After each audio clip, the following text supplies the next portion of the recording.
त्रिभुवन ऐनको बारेमा केही कुरा गर्न गएका छौँ। त्रिभुवन विश्वविद्यालय ऐन त्रिभुवन विश्वविद्यालय नेपालको सबभन्दा पहिलो र जेठो विश्वविद्यालयलाई नियमन र यसको सञ्चालन गर्नको लागि चाहिँ 2049 सालमा त्रिभुवन ऐन निर्माण गरिएको थियो। यो त्रिभुवन ऐनको प्रमाणीकरण प्रकाशन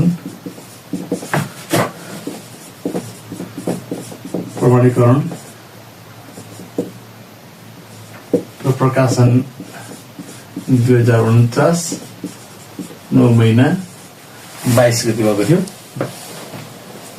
9 महिना 22 गते यसको प्रकाशन। यसमा जम्मा परिच्छेदहरू 8 वटा र जसमा जम्मा दफा 19 दफा हुन्छ। दफा चाहिँ 35 वटा।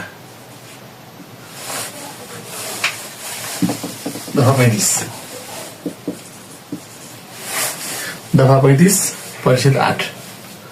परिच्छेदहरू 8 वटा मध्ये कुन परिच्छेदमा के कस्ता व्यवस्था गरिरहेको छ भन्ने कुरा पहिला हेरौँ। सुरुमा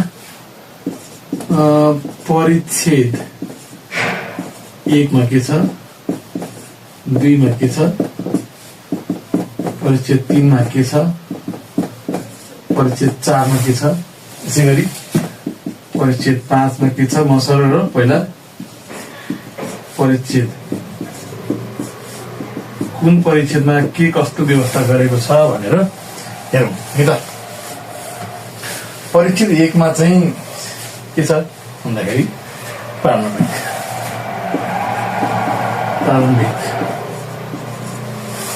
परिच्छेद 1 मा प्रारम्भिक छ। परिच्छेद 2 मा विश्वविद्यालयको विधिको स्थापना, त्यसपछि काम, कर्तव्य र अधिकारको व्यवस्था गरेको छ। यो प्रारम्भिकमा दफा 1 र 2 व्यवस्था गरेको छ। 2टा दफा छन्। र यो परिच्छेद 2 मा चाहिँ विश्वविद्यालयको स्थापना, काम, कर्तव्य, अधिकार छ। यसमा चाहिँ दफा 3, 4, 5 3 देखि 5 सम्म छ दफा। त्यसपछि परिच्छेद 3 मा विश्वविद्यालयको संगठन स्वरूप कस्तो छ, संगठन स्वरूप कस्तो छ, पदाधिकारीहरूको के कस्तो व्यवस्था गरेको छ, पदाधिकारीहरूको बारेमा गरेको छ। र त्यस्तै गरी के छ विश्वविद्यालय सभा, विवि सभा, विश्वविद्यालय सभा, विवि सभा।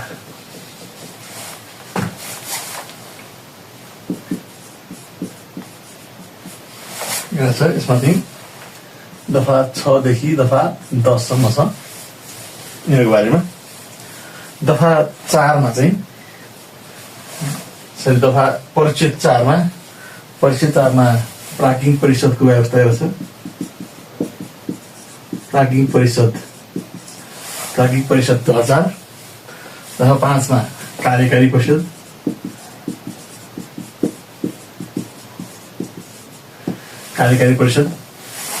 दफा 5 मा। दफा 6 मा सेवा आयोग,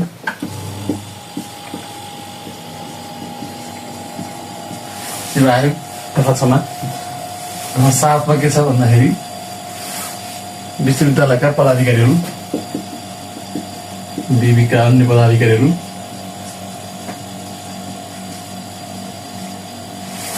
विविका पदाधिकारीहरूको बारेमा दफा 7 मा उल्लेख गरेको छ।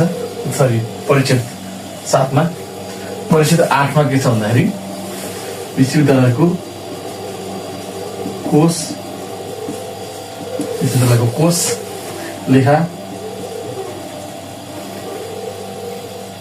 तथा लेखा परीक्षण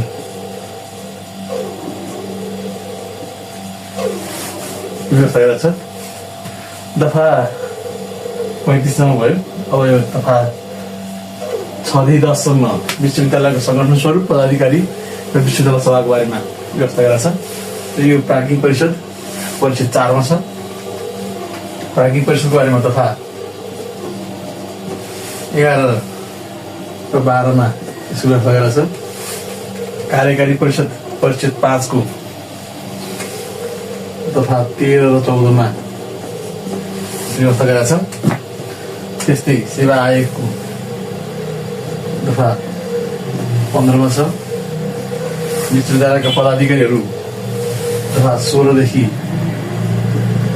23 सम्म छन् र तथा 24 देखि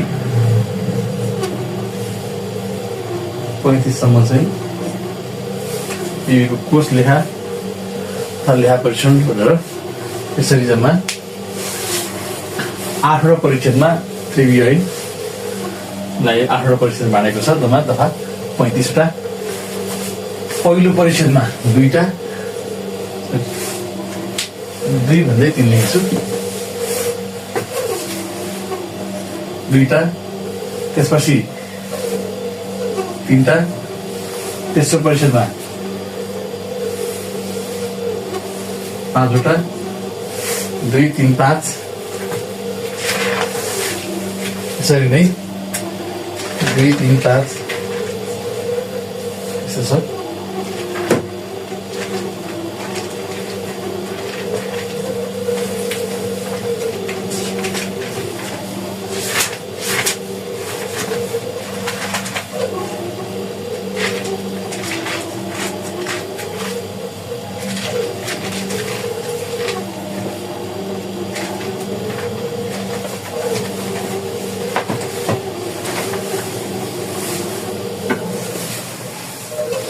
तीन 5 सम्म 6 देखि 10 सम्म 5 वटा दफामा विश्वविद्यालय संगठन स्वरूपको बारेमा यसको व्यवस्था गरेको छ।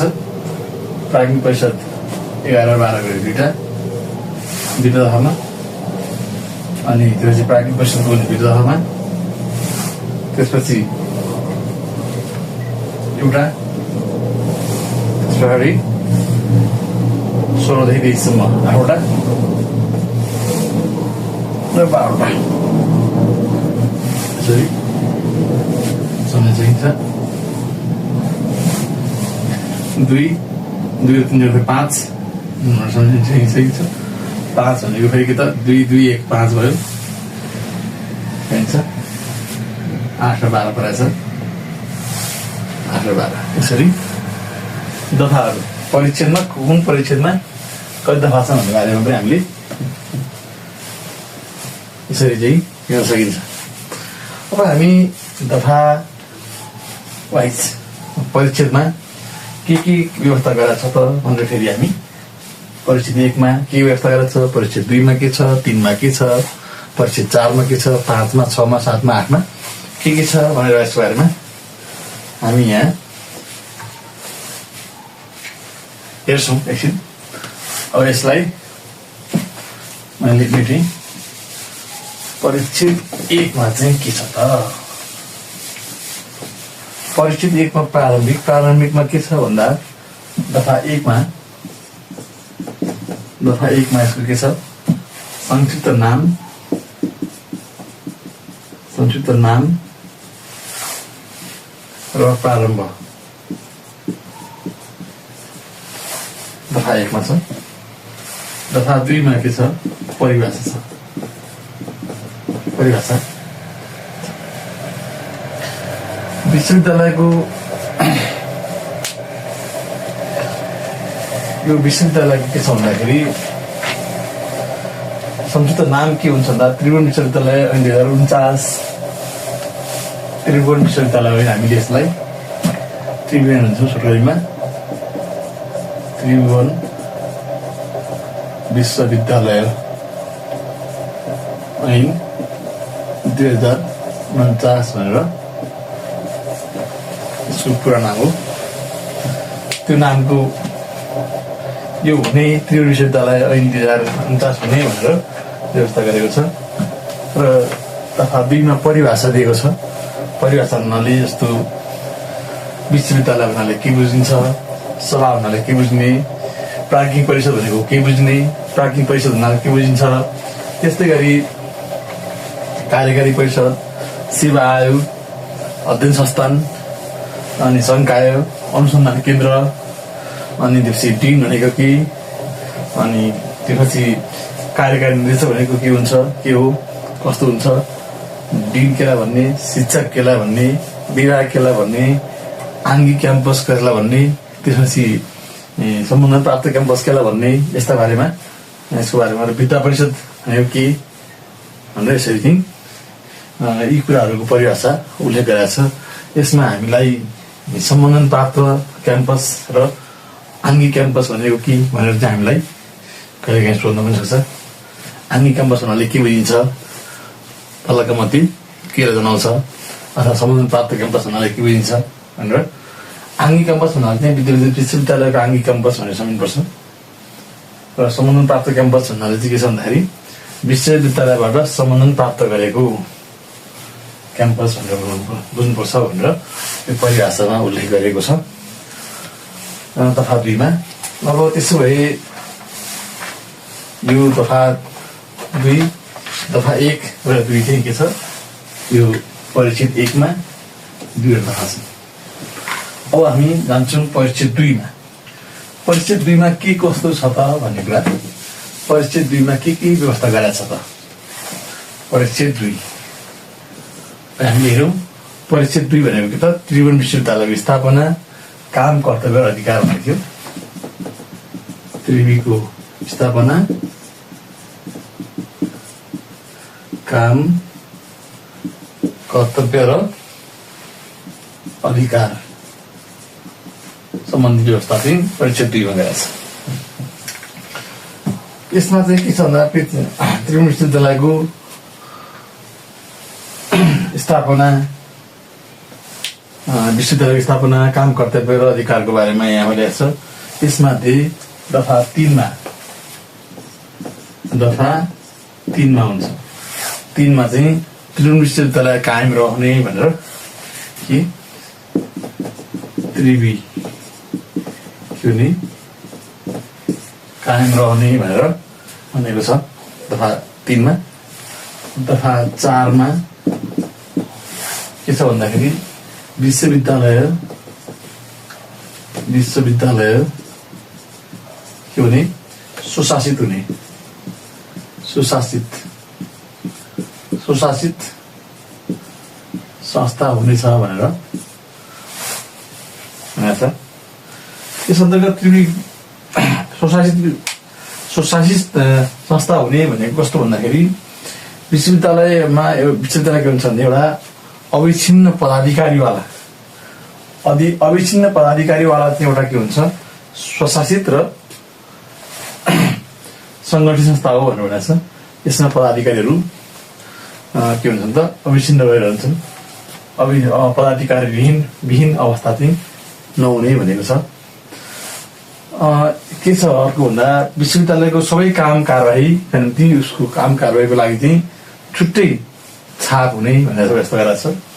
त्यस्तै गरी चाहिँ विश्वविद्यालयको यसले व्यक्तिसँग अचल सम्पत्ति प्राप्त गर्न सक्छ, उपभोग गर्न सक्छ। व्यक्तिले गर्न सक्ने कामहरू यसले गर्न चाहन्छ, आफ्नो सम्पत्ति उपभोग गर्ने, बेचबिखन गर्ने र अन्य निकायहरूलाई अन्य किसिमहरू चाहिँ व्यवस्थापन गर्ने सक्ने प्रावधान त्यसलाई राखेको छ। र विश्वविद्यालयले व्यक्तिसँग आफ्नो नाममा के भन्छ, आफ्नो नामबाट उजुर दिन सक्ने, उजुर गर्न सक्ने। त्यस्तै गरी विश्वविद्यालय उप पनि सोही नामबाट के हुन्छ, नालिस लाग्न सक्छ भनेर त्यो सम्बन्धी व्यवस्था चाहिँ यो दफा 4 मा गरेको छ। दफा 5 मा के छ भन्दाखेरि हामीले विश्वविद्यालयको काम, कर्तव्य र अधिकार सम्बन्धी व्यवस्था चाहिँ दफा 5 मा गरेको छ। दफा 5 मा चाहिँ के छ, विश्वविद्यालय काम, कर्तव्य, अधिकार सम्बन्धी व्यवस्था गरेको छ। विश्वविद्यालयको काम दफा ऐनले तोके अनुसार जम्मा चाहिँ 9 वटा कामहरू भनेर चाहिँ 9वटा पोइन्टमा कामहरूको व्यवस्था गरेको छ। ती कामहरू के छ भन्दाखेरि उच्च शिक्षाको विकास गर्नका लागि तोकिएको बमोजिमको विभिन्न संस्थाहरू, विभिन्न शिक्षण संस्था, शिक्षण, प्रशिक्षण र अनुसन्धानको व्यवस्था गर्ने, सञ्चालन गर्ने, अध्ययन संस्थानहरू, संकाय, अनुसन्धान केन्द्र र विभागको व्यवस्था गर्ने भनेर भनेको छ। र तिनीहरूको बिचमा के छ फेरि तिनीहरूको रेखदेख, समन्वय, रेखदेख र निरीक्षण गर्ने काम पनि विश्वविद्यालय काम हो भनेर उल्लेख गरेको छ। त्यसपछि आङ्गिक क्याम्पस अथवा आङ्गिक महाविद्यालयहरूमा चाहिँ तथा सम्बन्धन प्राप्त क्याम्पसहरू अथवा सम्बन्धन प्राप्त महाविद्यालयहरूबाट तोकिएको उच्च शिक्षा हासिल गर्ने विद्यार्थी, प्रशिक्षार्थी अथवा अनुसन्धानकर्तालाई चाहिँ तोकिएको बमोजिमको प्रमाणपत्र दिने भनेर पनि व्यवस्था गरेको छ। तोकिएको बमोजिमको प्रमाणपत्र दिने, प्रमाणपत्र सर्टिफिकेट दिने, सर्टिफाई गर्ने र विशिष्ट व्यक्तिहरूलाई चाहिँ गर्ने मानार्थ उपाधि पनि दिन सक्ने भनेर त्यो व्यवस्था सुकेर उसको काम कर्तव्य अधिकारमा तोकिएको छ। त्यसै गरी के छ भन्दाखेरि निजी क्षेत्रमा जुन निजी क्षेत्रका क्याम्पस हुन्छन्, क्याम्पस महाविद्यालयहरू हुन्छन्, ती स्थापना गर्नको लागि स्वीकृति दिने काम पनि गर्छ। त्यसले गर्छ र त्रिभुवन विश्वविद्यालयले चाहिँ के भने त्यो स्वीकृति दिनेछ। र त्यसपछि सम्बन्धन प्राप्त गर्ने तथा त्यो सम्बन्धन प्राप्त जुन गर्नको लागि चाहिँ विश्वविद्यालयले चाहिँ के त स्वीकृति दिनुपर्छ भनेको छ। र त्यो स्वीकृति दिने काम चाहिँ विश्वविद्यालयको हुन्छ। र त्यसरी स्वीकृति प्रदान गर्ने तथा त्यस्तो सम्बन्धन प्राप्त क्याम्पस अथवा महाविद्यालयलाई विश्वविद्यालयले प्रदान गर्ने सुविधा र सहयोगहरू निर्धारण गर्ने भनेर यसको काम छ। त्यस्तै गरी चाहिँ के छ भन्दाखेरि अर्को काममा स्वदेशी र विदेशी विश्वविद्यालय, स्वदेशी र विदेशी जुन छ विश्वविद्यालयहरू छन् अथवा शैक्षिक संस्थाहरूसँग सम्बन्ध कायम गर्ने, देशभित्रका अन्य विश्वविद्यालयहरूसँग र विदेश स्थित विश्वविद्यालय, विदेशी विश्वविद्यालयहरूसँग पनि के गर्ने एक संस्थागत शैक्षिक संस्थागत होइन शैक्षिक संस्थाहरूसँगको शैक्षिक सम्बन्ध कायम गर्ने काम पनि विश्वविद्यालयले गर्छ भनेको छ। त्यसपछि त्यस्तै गरी शैक्षिक स्वदेशी तथा विदेशी प्राज्ञिक, शैक्षिक अथवा अन्य संस्था र व्यक्तिहरूबाट वार्षिक सहयोग प्रदान गर्ने र शैक्षिक कार्यक्रमहरूको आदान प्रदान गर्ने भनेर त्यो करिकुलमहरूको अथवा उनीहरूको अरू विदेशी, स्वदेशी, विदेशी के अरे शैक्षिक संस्थाहरूसँग चाहिँ एक समन्वय गर्ने र वार्षिक रूपमा आर्थिक सहयोगहरू पनि प्राप्त गर्ने, यसरी त्यो पनि काम गर्ने भनेको छ। विभिन्न कार्यक्रमहरूको सेयरिङ गर्ने काम पनि गर्न सक्ने छ। छात्रवृत्ति, पदक र पुरस्कारहरू प्रदान गर्ने व्यवस्था गर्ने हुन्छ। छात्रवृत्तिहरू विश्वविद्यालयमा विद्यार्थीहरूलाई विभिन्न प्रकारका छात्रवृत्तिहरू व्यवस्था गर्ने, ती छात्रवृत्तिहरूको व्यवस्था विभिन्न प्रकारका पदकहरू विभिन्न पदकहरूको व्यवस्था गर्ने र त्यस्तै विभिन्न प्रकारका पुरस्कारहरूको पनि व्यवस्था गर्ने र पुरस्कृत गर्ने काम पनि यसले विश्वविद्यालयले गर्ने हो। यो विश्वविद्यालय काम अन्तर्गत तोकिएको छ। त्यसै गरी के हुन्छ भन्दा विश्वविद्यालय अन्तर्गतका विभिन्न खेलकुद र कल्याणकारी कार्यहरू है, विश्वविद्यालय अन्तर्गतका विभिन्न खेलकुद र कल्याणकारी कार्यक्रमहरू सञ्चालन गर्ने, त्यसको व्यवस्था गर्ने काम पनि के छ विश्वविद्यालयले गर्नेछ। त्यसपछि विश्वविद्यालयले आवश्यक पर्ने नियमहरू, आफ्नो लागि आवश्यक पर्ने नियमहरू बनाउने काम पनि यसले गर्छ, आफैले गर्छ। र विश्वविद्यालयहरूमा सम्बन्धित केही कति रहन्छन् बाँकी रहेका यस्ता अन्य सम्बन्धित कामहरू पनि गर्ने भनेर त्यसरी जम्मा 9वटा काममा 9वटा पोइन्टमा चाहिँ कामहरूको बारेमा उल्लेख गरेको छ। विश्वविद्यालयलाई आवश्यक पर्ने अन्य कामहरू गर्ने हुन्छ, अन्य कामहरू आफ्ना नियमित कार्यहरू सबै गराउँछन् र आफ्नो लागि आफ्नो नियम बनाउने काम पनि यसले आफैले गर्छ है। त्यसैले के थियो एउटा स्वशासित एउटा संस्था हो भनेर हामीले भनेको छौँ। विश्वविद्यालय एउटा स्वशासित संस्था हुने भनेको छौँ। स्वशासित संस्था हुने भन्नेको अर्थ नै के त भन्दा आफ्नो लागि आफै यसले नियम कानुन बनाएर पारित गरेर त्यो अनुसार लागू गर्न सक्छ। त्यसैले के त दफा 5 मा विश्वविद्यालयको काम सम्बन्धी व्यवस्था गराएको छ। हामीलाई विश्वविद्यालय काम के हो, काम कर्तव्य र अधिकार उल्लेख गर्नुहोस् भन्ने आयो भने त्रिभुवन 2049 को दफा परिषद भनेर भन्नुहुन्छ भने सक्नुहुन्छ भन्नुहोस्। परिषद 2 को दफा 5 छ अथवा दफा 5 मा त्रिभुवन विश्वविद्यालयले आफ्नो काम कर्तव्य अधिकारको व्यवस्था गरेको छ। सो दफा बमोजिम निर्णय नबमोजिम काम गर्ने कार्यहरू त्रिभुवन विश्वविद्यालयले गर्छ, विश्वविद्यालयले गर्छ भनेर त्यो उल्लेख गरेर दफा उल्लेख गर्नुभयो भने राम्रो हुन्छ। दफा विश्वविद्यालय काम कर्तव्य अधिकार के त दफा 5 मा छ भनेर। अब हामी त्यसपछि हामी दफा 5 सम्म गयौँ। अब परिच्छेद 2 भयो, परिच्छेद 3 मा है 3टा दफा पनि हामीले परिच्छेद 3 मा के छ भन्दाखेरि 5 वटा दफा छन्। दफा के छन् त 5 वटा छन्।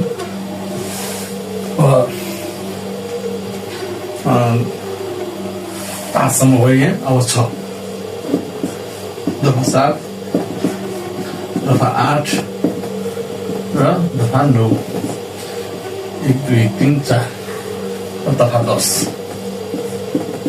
दफा 10 सम्म चाहिँ के छ भन्दाखेरि दफा 10 सम्म चाहिँ त्रिकोण विद्यालय ऐनको त्रिकोणको दफा 10 सम्म चाहिँ के छ भन्दाखेरि यो परिच्छेद 3 मा व्यवस्था गरेको छ।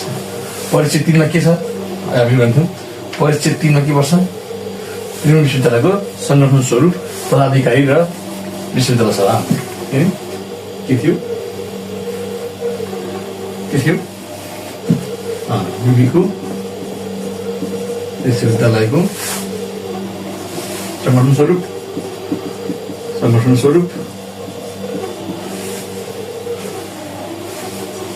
विश्वविद्यालयको संगठन स्वरूप र के त पदाधिकारीहरू र देवी सभा।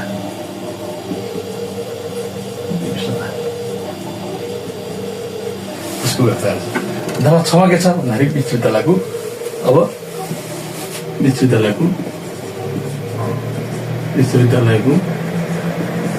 संगठन। विश्वविद्यालयको संगठन कस्तो हुन्छ भन्ने कुरा बारेमा दफा 6 मा व्यवस्था गरेका छ। दफा 6 मा विश्वविद्यालयको जम्मा संगठनहरू दफा 6 ले तोके अनुसार 11 वटा संगठनहरू, 11 प्रकारका संगठनहरू, कति प्रकारका 11 प्रकारका के पर्छन् त्यहाँ भन्दाखेरि के पर्छन्, एक के छ विश्वविद्यालय सभा, यिनीहरूको भाषालाई के भन्छौँ सिनेट भन्छौँ। दोस्रो के हुन्छ प्राज्ञिक परिषद, प्राज्ञिक परिषद।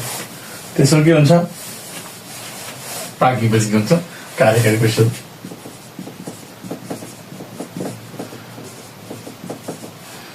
त्यसपछि कार्यकारी परिषदपछि सेवा आयोग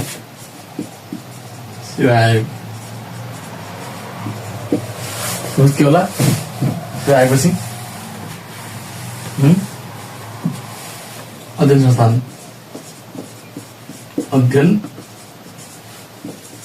संस्थान। त्यस पछाडि संकाय, के हुन्छन् विभागहरू हुन्छन्। त्यसपछि के हुन्छन् आङ्गिक क्याम्पस हुन्छन्। त्यसपछि के हुन्छन् सम्बन्धन प्राप्त क्याम्पस, बुझियो न के हुन्छन् सम्बन्धन प्राप्त क्याम्पसहरू हुन्छन्। त्यसपछि के हुन्छन्, त्यसपछि अनुसन्धान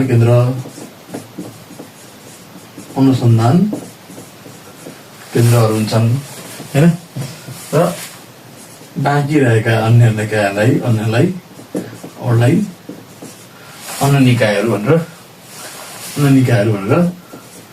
यहाँ नरहेका अरू रहेकालाई अन्य निकायहरूमा र यसरी विश्वविद्यालय सभाको विश्वविद्यालयको संगठन स्वरूप चाहिँ 11 प्रकारका संगठन स्वरूपमा भनेर चाहिँ भनेछ। यसलाई यसो पज गर्नुहोस् र हेर्नुहोला। हामी जाउँ के त भन्दा दफा 6 मा भयो। 7 मा के भयो त पदाधिकारीहरूको व्यवस्था छ। पदाधिकारीहरूको बारेमा दफा 7 मा व्यवस्था गरेको छ। पदाधिकारीहरू कति प्रकारका छन्, कति प्रकारका पदाधिकारी हुनुहुन्छ यसमा दफा 7 ले तोके अनुसार भन्दाखेरि जम्मा 7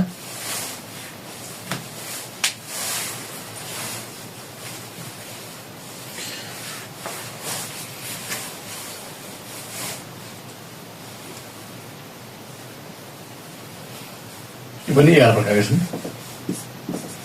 जस्तै कुलपति, सहकुलपति, उपकुलपति, सहायक अध्यक्ष, शिक्षा अध्यक्ष, रजिस्ट्रार, त्यसपछि डिनहरू भयो। त्यसपछि के त भन्दाखेरि कार्यकारी निर्देशक भए, डिन भए, कार्यकारी निर्देशक भए, अनि त्यसपछि सहायक डिनहरू भए, अनि क्याम्पसहरूका प्रमुख भए होइन। जस्तो क्याम्पस प्रमुख भनेपछि अब सबै प्रकारका क्याम्पसका प्रमुख भए होइन। त्यसपछि अन्य तोकिएका अन्य पदाधिकारीहरू र अरू पदाधिकारीहरू पनि व्यवस्था गरेका छ। बाँकी रहेका सबैलाई 11 नम्बरमा व्यवस्था गरेका छ। पदाधिकारीहरू भयो। अब दफा 7 मा पदाधिकारी बारे व्यवस्था गरेको छ। दफा 8 मा के छ भन्दाखेरि दफा 8 मा विश्वविद्यालय सभाको गठन कसरी हुन्छ, बिबीको गठन, विश्वविद्यालय सभा। विश्वविद्यालय सभाको गठनको बारेमा दफा 8 मा। दफा 7 विश्वविद्यालय सभाको संगठन। दफा 6 मा विश्वविद्यालयको संगठन, 7 मा पदाधिकारी, 8 मा विश्वविद्यालय सभा गठन। विश्वविद्यालय सभा कति हुन्छ भन्दाखेरि विश्वविद्यालय सभा भनेर अब हामी अर्को भिडियो अर्को बनाउला। यसको लागि अर्को भिडियो बनाउँछ हामी। अब त्यस पछाडि विश्वविद्यालय सभा भएपछि दफा 9 मा के छ भन्दा दफा 9 मा सभा भयो नि। अब सभाको बैठक बस्नु पर्यो, सभाको बैठक बस्नु पर्यो होइन। संगठन स्वरूप पदाधिकारी त्यहाँ मध्ये संगठन स्वरूप मध्ये विश्वविद्यालय सभा भयो प्रमुख, सिनेट भन्छ यसलाई। सभाको बैठक कति हुने, कस्तो गर्ने, कहिले गर्ने भन्ने बारेमा यसमा व्यवस्था गरेको छ। त्यसपछि त्यसरी अब दफा 10 मा के हुन्छ, सभाको के भन्दाखेरि सभाको काम, कर्तव्य र अधिकार के हो त भनेर यो सम्बन्धी व्यवस्था दफा 10 मा गरेको छ। परिच्छेद 3 भनेको के रहेछ भन्दा परिच्छेद 3 मा त्रिभुवन विश्वविद्यालयको संगठन स्वरूप। संगठन स्वरूप कस्तो हुन्छ त? संगठन स्वरूपमा 11 प्रकारका संगठनहरूको व्यवस्था गरेको छ। 11 प्रकारका संगठनहरू छन्। त्यसपछि अर्को पदाधिकारीहरू छन्। पदाधिकारी पनि 11 प्रकारका पदाधिकारीहरू छन्। 11 प्रकारका छन्। तोकेको 11 प्रकारमा बाँडेको छ यसले। विश्वविद्यालय सभा गठन कस्तो हुन्छ, कसरी हुन्छ भन्ने बारेमा दफा 8 मा छ। दफा 9 मा सभाको बैठक कसरी हुन्छ। त्यसपछि दफा 10 मा चाहिँ त्यो सभाले काम, कर्तव्य, अधिकार के कति छ, उसको कामको के छ, कर्तव्य के छ, उसको अधिकारहरू चाहिँ के छन्, त्यो बारेमा दफा 10 मा छ। यसरी यो परिच्छेद 3 को कुरा भयो। अब हामी परिच्छेद 4 मा जाउँ। परिच्छेद 4 मा के हुन्छ भन्दाखेरि प्राज्ञिक परिषद।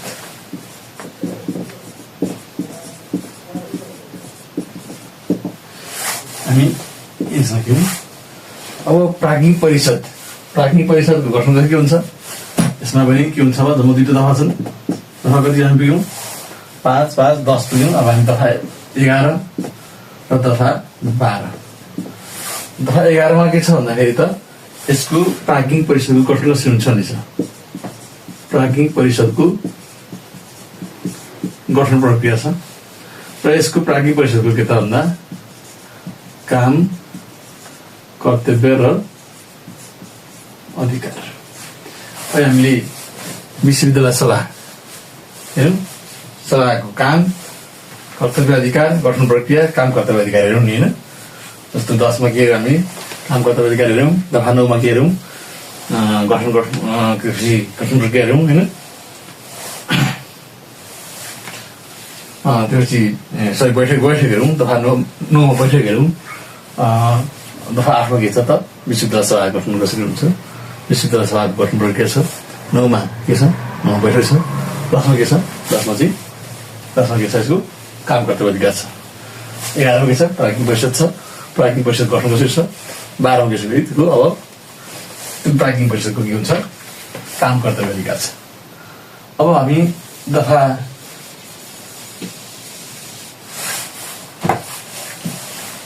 परिच्छेद 5 मा कार्यकारी परिषद त्यही भयो नि, प्राज्ञिक परिषद, कार्यकारी परिषद। दफा के थियो, 12 थियो नि। अब 13 र 14 त्यही कार्यकारी परिषदको गठन, कार्यकारी परिषदको काम, कर्तव्य, अधिकार। यो पनि सक्यो, यो पनि सक्यो। यसरी यिनीहरूको दुईटा दफा छन् घट्नु कसरी हुने काम कर्तव्य के हो, काम कर्तव्य अधिकार के हो, घट्नु कसरी हुने काम कर्तव्य अधिकार के हो। त्रिभुवन विश्वविद्यालय सभा के छ, ठुलो छ, सिनेट यो त प्रमुख निकाय भयो हो। त्यसको चाहिँ 3टा है ठिकै। पहिला दफा 8 मा चाहियो, दफा 8 मा के चाहियो, दफा 8 मा विश्वविद्यालय सभाको गठन प्रक्रिया, दफा 9 मा त्यसको बैठकका सञ्चालन गर्नु छ, बैठक सञ्चालन सम्बन्धी व्यवस्था, र दफा 10 मा गएर के हुन्छ, त्यसपछि त्यसको काम कर्तव्य अधिकार, सभाको काम कर्तव्य अधिकार। फेरि अब के त 11 मा गयौँ, प्राज्ञिक परिषद आयो, प्राज्ञिक परिषदको काम कर्तव्य अधिकार 12 मा आयो। 13 मा के आयो, कार्यकारी परिषद आयो, त्यो गठन प्रक्रिया आयो, गठन 13 मा। त्यसपछि 14 मा गएर त्यसको कार्यकारी परिषदको काम कर्तव्य र अधिकार आयो। यसरी हामी जान्छौँ अब 15 परिच्छेद 6 मा जान्छौँ हामी। परिच्छेद 6 पुगिसक्यौँ। परिच्छेद 6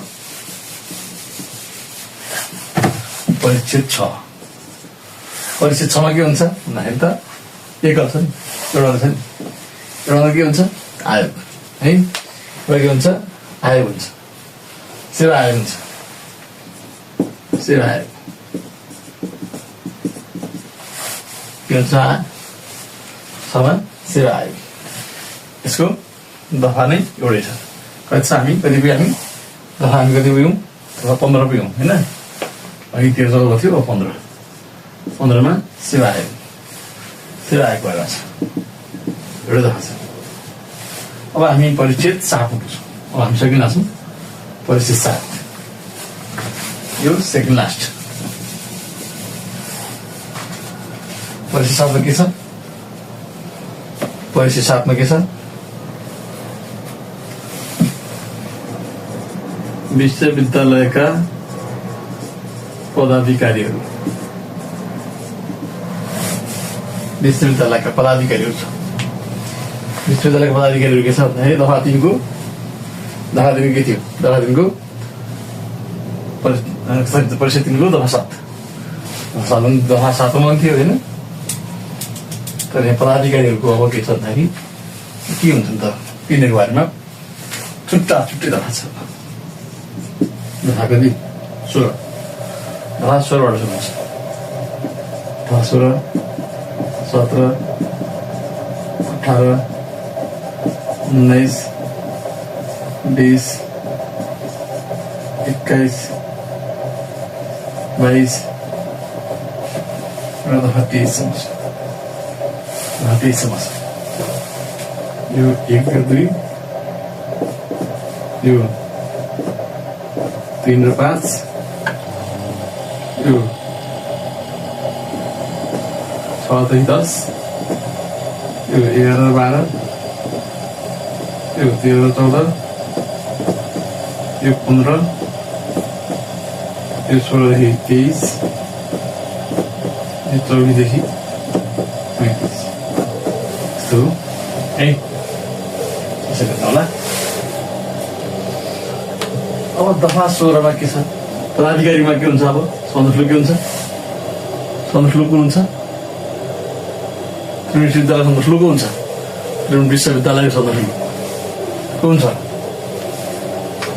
कुलपति होइन, हुँदैन, के हुन्छ भिसी होइन, के हुन्छ कुलपति, कुलपति है, के हुन्छ कुलपति हुन्छ, सन्दर्भ कुलपति। अहिले कुन व्यवस्था छ, नेपाल सरकारको को प्रधानमन्त्री है, प्रधानमन्त्री त्रिभुवन विश्वविद्यालयको कुलपति हुने व्यवस्था छ। के छ अर्को, कुलपतिपछि सहकुलपति को हुन्छ, सहकुलपति, सहकुलपति को हुने व्यवस्था छ, सहकुलपति शिक्षा विज्ञान तथा प्रविधि मन्त्री है। त्यसपछि के हुन्छ, अब कुलपति सहकुलपति। अब आयो बल्ल के त, अब आयो उपकुलपति। यिनीहरू पदैन हुन्छ, पद गरेपछि गए यिनीहरू पदमा होइन, भन्नाले प्रधानमन्त्री भएको दिनसम्म मात्रै हो, भोलिपल्ट चाहिँ गए। मन्त्री भएपछि फुत्किएपछि गयो, मन्त्री फुत्किएपछि सहकुलपति पनि गयो है।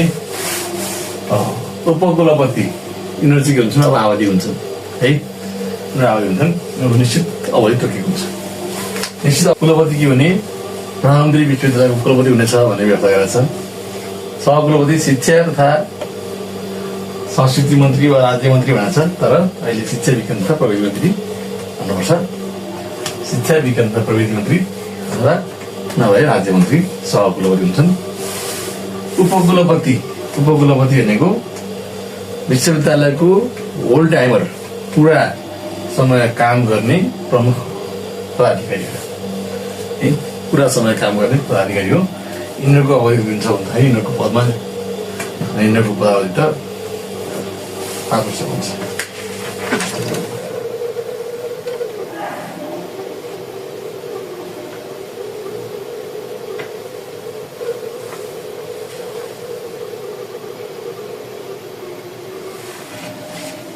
4 वर्ष है 4 वर्षको ल उपकुलपति के हुन्छ उपकुलपतिको अगाडि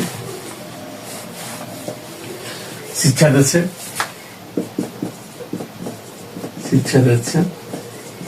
तथा शिक्षाध्यक्षको बारेमा व्यक्त गरेको छ त्यसपछि तथा 20 मा रजिस्ट्रारको बारेमा रजिस्ट्रार शिक्षाध्यक्ष रजिस्ट्रार यसले शैक्षिक कुराहरू गर्छन् यिनले प्रशासनिक कुरा गर्छन् है उत्तर प्रशासन बढी शिक्षक शैक्षिक प्रशासन 21 मा डीन कार्यकारी निर्देशक र अन्य पदाधिकारीहरू व्यवस्था चाहिँ दफा 21 मा गरेको छ दफा 22 मा के छ भन्दाखेरि अनुसन्धान केन्द्रको स्थापना र सञ्चालन कसरी गर्ने हुन्छ अनुसन्धान केन्द्रको स्थापना र सञ्चालन दफा 22 मा दफा 23 मा के छ भन्दाखेरि विद्या परिषद गठन विद्या परिषदको गठन काम कर्तव्य र अधिकार सम्बन्धी व्यवस्था गर्छ काम कर्तव्य र अधिकार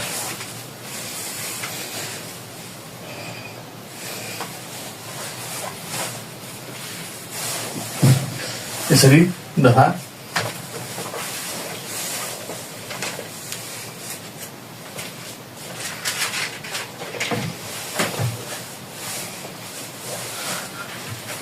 अब हामी दफा 8 मा जान्छौँ सरी परिच्छेद 8 दफा भन्ने बानी परेछ परिच्छेद 8 मा के छ भन्दाखेरि विश्वविद्यालयको कोष लेखा तथा लेखा परिषद विश्वविद्यालयको कोष लेखा तथा लेखा परीक्षण सम्बन्धी व्यवस्था चाहिँ परिच्छेद 8 मा गरेको छ यसमा पनि धेरै दफा छन् 12 छन् 24 देखि 25 26 27 28 29 30 31 32 33 34 35 दफा 35 सम्म 24 देखि 35 सम्म विश्वविद्यालयको कोष कस्तो हुन्छ भन्ने कुरा बेबीको कोषको बारेमा चाहिँ दफा 24 मा छ दफा 25 मा के छ भन्दाखेरि लेखा र लेखा परीक्षण कस्तो हुन्छ लेखा कसरी राखिन्छ लेखा परीक्षण कस्तो हुन्छ कसरी गरिन्छ भन्ने कुरा दफा 25 मा छ दफा 26 मा के छ निजी क्षेत्रमा क्याम्पस सञ्चालन गर्ने कसरी निजी क्षेत्रमा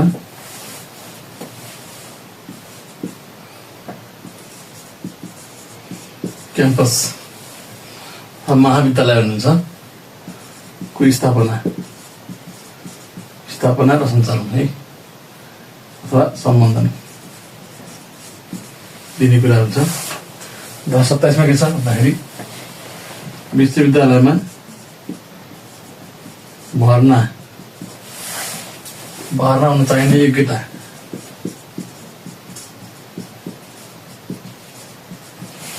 कुरा गरेको छ। 28 मा के छ भन्दाखेरि काम कारबाही वैध मानिने भनेर व्यवस्था गरेको छ मानिने। त्यसपछि तथा 29 मा असल